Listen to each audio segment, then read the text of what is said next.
When it comes to directors cited as people's favorites, one name I don't often see among them is Ron Howard. He's certainly a successful director with a number of well-reviewed hits under his belt, but I also see him categorized as someone with a very straightforward filmmaking style. But is that a bad thing?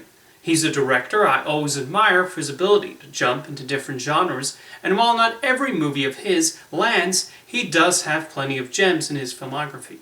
So I'm going to talk about what makes Ron Howard a better director than he's given credit for. When I think of Ron Howard's best films, they tend to be his historical dramas. What's interesting, though, is that what attracts him to these projects seems to be more the people than necessarily the time periods. He really is intent in exploring their personalities, what makes them tick, and how they accomplish what they set out to do. In Frost/Nixon, for example, he crafted a film about two opposing forces, each with their own agendas and trying to use the other to their advantage. A movie about the interviews between television personality David Frost and former United States President Richard Nixon does not sound like most exciting subject matter. However, Howard knows how to use the camera and his actors to turn it into something engaging. Thus, we get a fascinating back and forth between the two, and in my opinion, there's never a dull moment in Frost/Nixon. Apollo 13 should not be that exciting or thrilling. If you're in any way familiar with the Apollo 13 mission depicted in the movie, you know exactly what the outcome is. Ron Howard made sure to keep the audience glued to their seat, though, and he principally did that not only with these special effects and the editing and the sound design, all of which are impressive. He did it by investing us into the lives of the characters and making sure we care that Jim Lovell and his crew return to Earth safely. My favorite Ron Howard film is Rush, which details the rivalry between Formula One drivers James Hunt and Niki Lauda. Howard actually brought a more stylistic approach to Rush than some of his other movies, with the way he and director of photography Anthony Dodd Mantle depict the racing sequences. But again, it's how Hunt and Lauda are developed that makes the story engrossing. You sense the determination of these two, their opposing personalities, and why they clash. You can watch Rush without knowing a single thing about Formula One and still be entertained because of the way Howard keeps the story moving and films the racing. Of course, Ron Howard has made more than just historical dramas. He's also directed comedies, fantasies, and action movies, and each with distinct intents and personalities. However, this has led to the accusation that he does not bring a personal stamp to his work and that he sort of blends with other filmmakers. This seems to come from a stigma against journeyman directors. For those unfamiliar with the term, a journeyman director is a filmmaker who is adept at jumping from one type of movie to the next. They often change their styles and explore a variety of themes in their work. Cinephiles do tend to revere directors where you can easily pinpoint their signature. You can easily tell a Wes Anderson or David Fincher or Robert Altman or Sofia Coppola film when you see one. These are all talented directors, and their distinct approaches to filmmaking help make them who they are. But I think there's absolutely a place for journeyman directors like Ron Howard. I actually think it's impressive to see a director who is open to multiple genres and filmmaking styles. Some of the classic Hollywood directors could be called journeymen. Michael Curtiz is one such example, as he would go from swashbuckling adventures to gangster movies to romances. Curtiz even directed Captain of the Clouds, Yankee Doodle Dandy, and Casablanca, one right after the other, and all released in the same year. These are three different films that don't feel like they're from the same director. John Huston is another example. He's most well known for making adventure films and gangster movies, but within his filmography are also westerns, sports films, biographies of Toulouse-Lautrec and Sigmund Freud, and even the musical Annie. Howard appears to be a director who's inspired by many different subjects and stories, and is willing to attach himself to anything. He's not embarrassed to go from an over-the-top Dr. Seuss adaptation to a serious biopic about a mathematician to a gritty western. Ron Howard is often negatively compared to his contemporaries for lacking a specific style or not being as experimental as, say, a David Fincher or a Paul Thomas Anderson. Him winning the Best Director Oscar for A Beautiful Mind is often pointed out as an example of how safe he is. A lot of people did not think he deserved to win over the other nominees, which were Robert Altman, David Lynch, Ridley Scott, and Peter Jackson. Yes, you can make the argument their films were more daring than Howard's biopic. So I know I'm not going to make any friends with this opinion, but if I was an Academy member, I too would have voted for Ron Howard. Part of this is because Wes Anderson and Baz Luhrmann were not nominated for Best Director that year, but I thought he did a great job with A Beautiful Mind.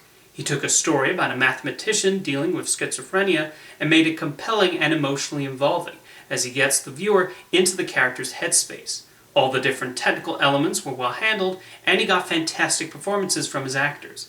A Beautiful Mind is a very well-directed film in my opinion, and he deserved that Oscar. Something that has long struck me about Howard was something I saw when watching the making of A Beautiful Mind. When directing on set, he would ask the input of other crew members before moving on to the next scene, and try their suggestions on later takes. It's an example of what a supposedly collaborative director he is, and why he's willing to try different kinds of stories. By all accounts, he is not a dictatorial figure on set like other directors notoriously are, and that's something to be admired. When Howard was brought in to finish directing Solo: A Star Wars Story and reshoot large chunks of the movie, he just saw it as an opportunity to help make a Star Wars movie. He never once insulted Phil Lord and Chris Miller's cut, and was even very complimentary towards them and their work on the film. Looking at the other films Howard has directed, I find I do enjoy a good amount of them. I admit having a soft spot for his live-action adaptation of How the Grinch Stole Christmas. He had the tricky task of taking this short children's book and turning it into a feature film, and he created a fun holiday movie with an entertaining Jim Carrey performance at its center. Parenthood is a very funny take on the concept of raising a family and all the situations and troubles that can arise. Cocoon mixed an alien arrival plot with themes about the effect of aging and the desire to live forever. It's a shame that movie is locked in some strange rights issue that seems to prevent it from being widely available nowadays, so I hope Disney can resolve that soon. Splash is a charming romantic comedy that manages to mix the fairy tale premise with an 80s sensibility, and features winning chemistry between Tom Hanks and Daryl Hannah. Night Shift takes its unusual premise for a comedy and somehow makes it work, and is especially notable featuring an energetic early role from Michael Keaton. And Cinderella Man does a job of being an inspiring sports drama.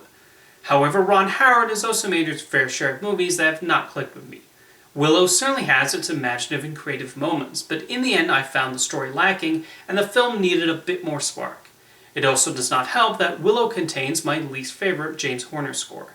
Ed TV was just your standard run-of-the-mill comedy that was not quite as biting as it could have been, although it also had the unfortunate luck of coming so soon after the release of The Truman Show, and it's difficult not to make the comparison.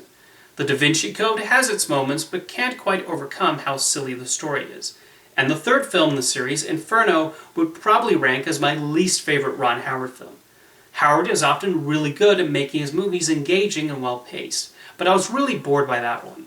His most recent film, Hillbilly Elegy, was destroyed by critics, and while I did not hate it as much as others, I did feel it descended into being an after-school special, especially when depicting the mother's drug addiction. But honestly, even Ron Howard's misses show he's willing to tell all sorts of stories, and it's great to see him take a chance on material that maybe other filmmakers might turn their nose up at. I've primarily talked about his directing credits, but his work as a producer for Imagine Entertainment also deserves mention.